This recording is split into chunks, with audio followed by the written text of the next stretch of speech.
Welcome to Samba Samba. Enjoy the video. In this video, I will show you how to make chili garlic sauce with tomato ketchup. This easy method uses simple ingredients you likely have on hand.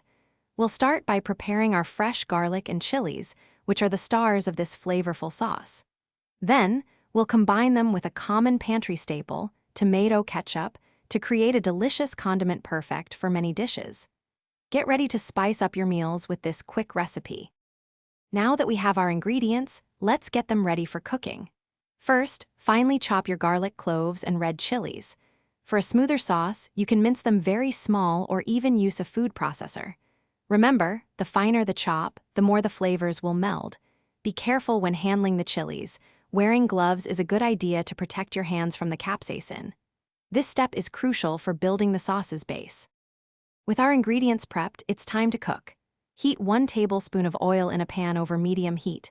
Add the chopped garlic and chilies, sautéing them until they become fragrant, which usually takes about 2 to 3 minutes.